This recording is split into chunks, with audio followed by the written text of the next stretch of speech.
খালি উপর দিয়ে কাপড় পড়ছে, আসলে মরে নাই।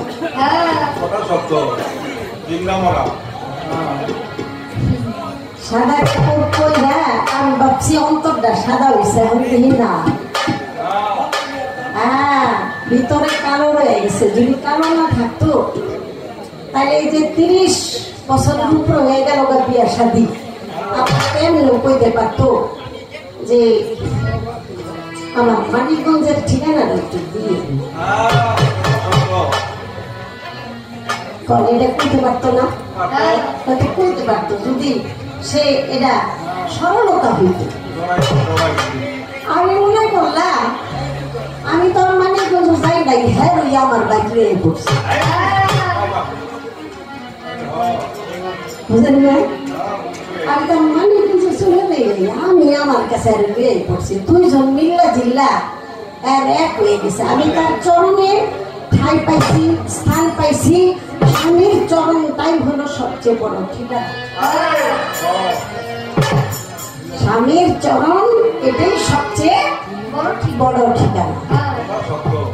তুমি যে আবার ওই দেশের বাড়ি অর্থাৎ মানিকগঞ্জের ঠিকানাটা আমার মুখ দিয়ে শুনতে চাইছে, এটা আমি বুঝতে পারিনি। আসলে আল্লাহ যদি বাঁচায়, আগামীতে যত পালা গান হবে আমি ডবল ডবল করে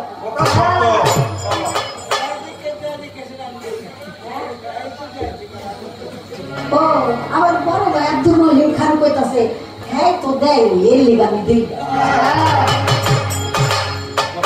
এটা আসলে একটা মজা, এটা একটা মজা। ওই যে আলে আরে ফাঁকি মাছ কইছে, এই ফাঁকি মাছটা প্রমাণ করতে হইব।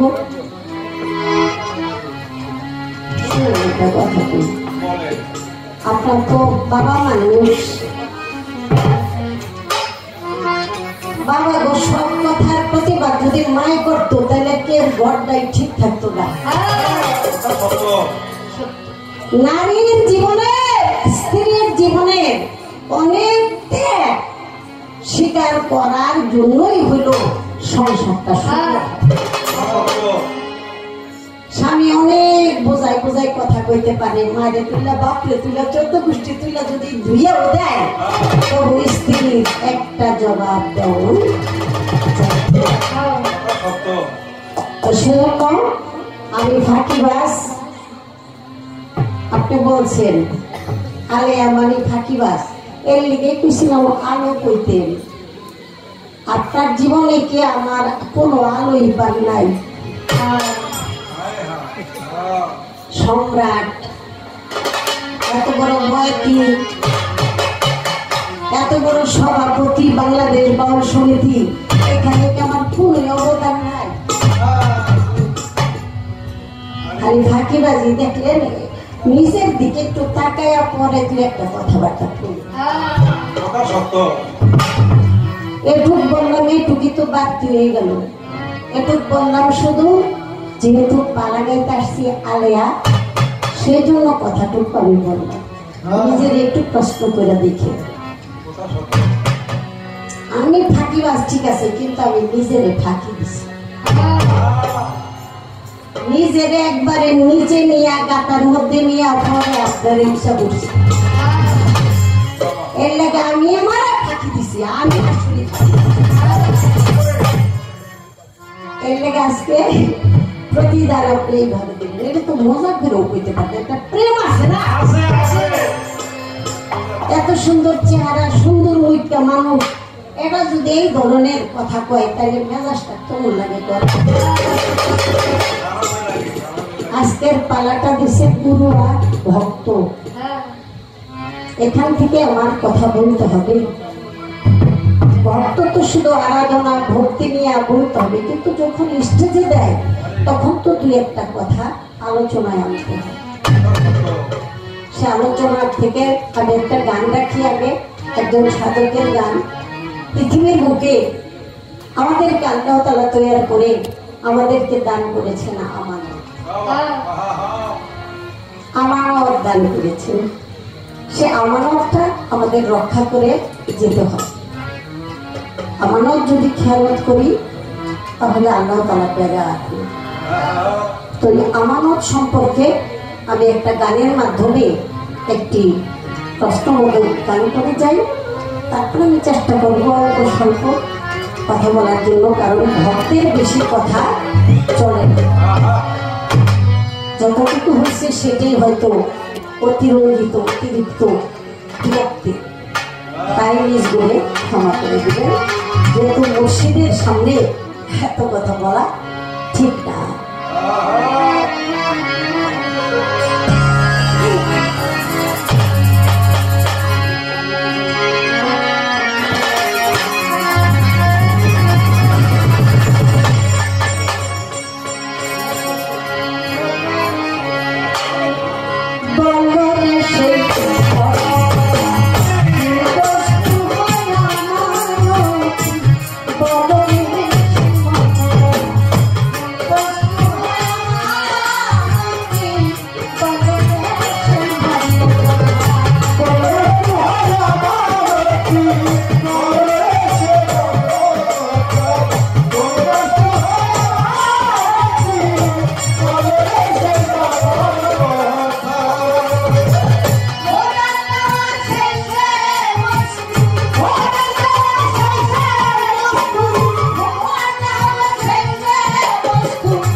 কোন বস্তু হয় আমানত, কেউ বীর্যকে আমানত করে, পশু পাখির মধ্যে কারণ একই কার্য হয় সর্বদয়। জন্ম নিচ্ছে নিরবধি, জন্মিলে মরিতে হইবে। কুলে নাফসের জায়গাতে প্রত্যেকটা প্রাণীর মৃত্যুর স্বাদ গ্রহণ করতে হবে। যেদিন থেকে জন্ম নিয়েছি সেদিন থেকে মৃত্যুর জন্ম প্রহর ঘুরতেছি। সেখানে জনম জননী, জন্মের ক্ষেত্রে একজন নর আরেকজন নাই, দুইজনের মধ্যে কিন্তু বীর্য নাই। বাবার মধ্যে বীজ আর মায়ের মধ্যে থাকে রস। কেউ বীর্যকে আমানত করে। আমি জানতে চাই, যদি বীর্যটা আমানত হয় তাহলে এখানে শুধু পুরুষের মধ্যে বীর্য আছে, নারীর মধ্যে। তাহলে তাদের আমানতটা রক্ষার ক্ষেত্রে ব্যবস্থাটা কি?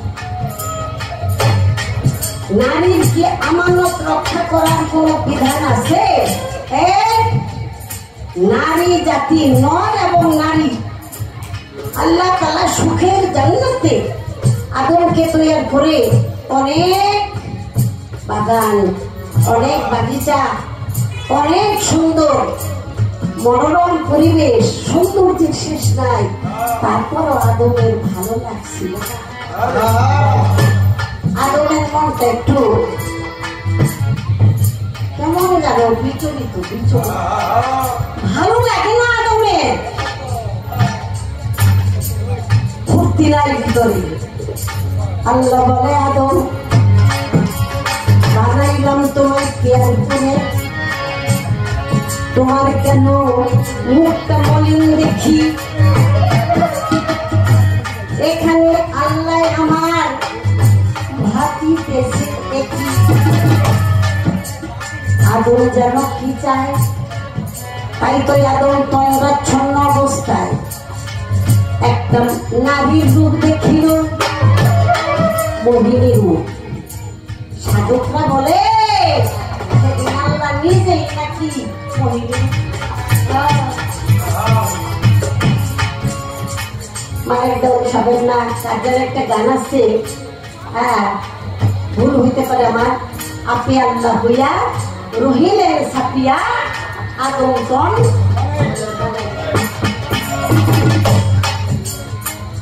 নিজে খোদাই একটা প্রকৃতি মোহিনী রূপ ধারণ করে যখন আদমের কাছে গিয়া একটু বসলো, আদম যখন তার ছবিটা দেখলো, দেখার সাথে সাথে কোথায় জানি অজান্তে তার একটা ভালো লাগে।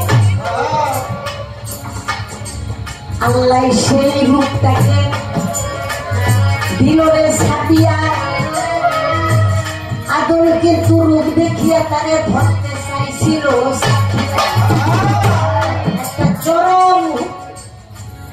একটা চরম মুহূর্তে তাকে ধরবে, এমন সময় আল্লাহ তাকে আদম তখন হইতে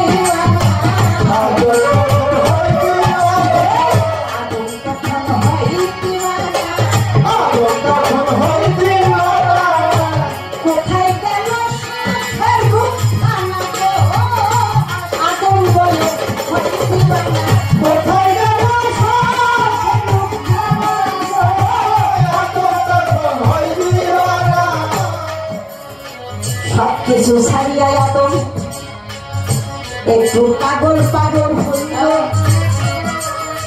আমার আল্লাহ বলে, এই তোমার ব্যারাম ধরা গেল, তোমার যে রোগটা কোথায় আমি বুঝতে পারলাম। তাই আদম চতুর্দিকে তোমরাই খুঁজে আর বলে গেল কুল, গেল কুল, মানে যারে দিকটা ভালো লাগবে, হয় গেল। আমার বাবা সকল যারা আছেন উত্তরাধিকারী সূত্রে এই আওয়াজটা পেয়ে আসছেন। বাহির থেকে ক্লান্ত হইয়া যখন উঠানে আসেন, যখন তারে দেখেন না, ভিতর থেকে এমনি একটা আওয়াজ হয়, আরে গেল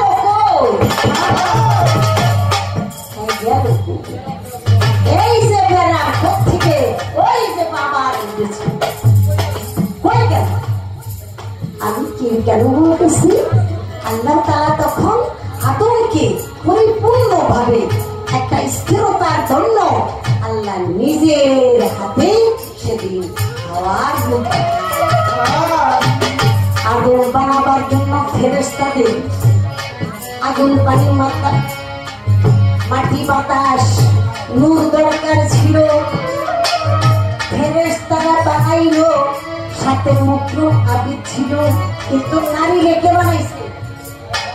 এই নারী রেখে বানাইছে, নারী রে কোনো বাইরে কোনো হাত লাগানোর কোনো লাইন নাই, এটা নিজে আল্লাহই বানাইছে। তাই তো আমি জানতে চাই, একটু কথার গভীরে যে জিজ্ঞাসা করলাম, আল্লাহ তাআলা আমানতের দায়িত্ব দিয়েছে পুরুষের কাছে, পুরুষকে বলেছে আমানত রক্ষা করার জন্য। আমি জানতে চাই নারীকে আমানত দায়িত্ব দিছে কিনা, এটা আপনার মতে যদি দিয়ে থাকে তাহলে নারীর আমানতটা কি, দয়া করে আজকে আপনি পরিষ্কার ভাবে বলবেন। কারণ আমি চতুর থেকে দেখতেছি ছেলে মানুষের যে মেয়ে মানুষ কম না, এটা তো আমার একটা দায়িত্ব, তাদের তো একটু দিতে হবে কিছু। সেজন্য আমি আমার সরকারকে কথাটা রাখলাম।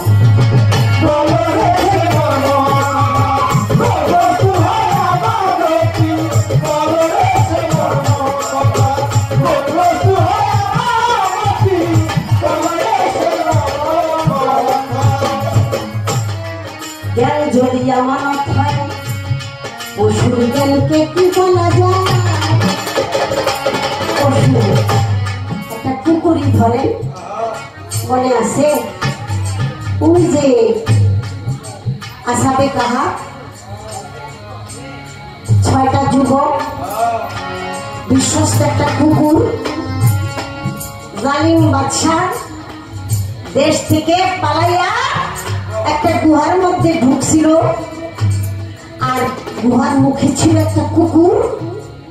কুকুরটা আল্লাহর বন্ধু, আল্লাহর বিশ্বস্ত যারা, তাদেরকে পাহারায় রত। যখন গুহার মুখে কাফের আসে তখন ওই কুকুর ঘ্যাও ঘ্যাও করে কামড় দিতে যায়, আর সবাই চিন্তা করে না এখানে কোনো মানুষ আসে নাই, যদি আসতো তাহলে আমি যখন কামড়াইতে চাই তো কামড়াইতে। দেখেন কুকুরের কি একটা বুদ্ধিমত্তা, চিন্তা করছি একটা কুকুর একটা পশু। অবশেষে সেখানে থেকেই কুকুরটা, আর পবিত্র কোরআনের মধ্যে আল্লাহ তাআলা ওই কুকুরটিকে জান্নাত, কুকুরের নাম বলা হয়েছে পৃথিবী। বিনা হিসাবে কুকুরের তো এমনি হিসাব নাই, কিন্তু তারপর সে ধর্মের পথে, দিনের পথে, শান্তির পথে, আল্লাহর পথে একটা কুকুর হয়ে, একটা পশু হয়ে কত সহায়তা করেছে। এই জন্য আমি কথাটা রাখলাম, যদি জ্ঞান হয়, জ্ঞান যদি হয় তাহলে পশু পাখিরও তো জ্ঞান আছে, তাদের আর আমানতটা শুধু ইনসানের জন্যই পাঠানো হয়েছে। এই বিষয়টা পরিষ্কার হইলে আমরা সুন্দরভাবে কথাটা বুঝে নেব। এবার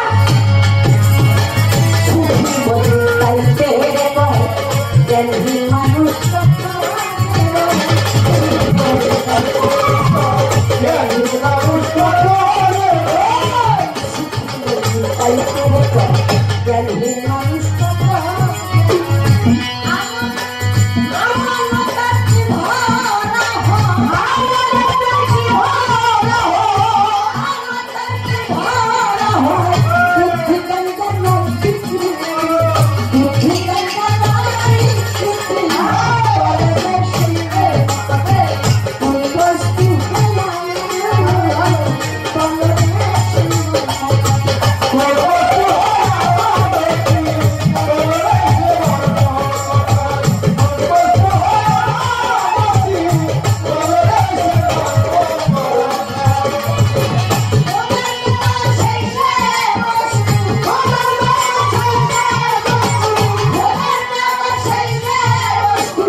ও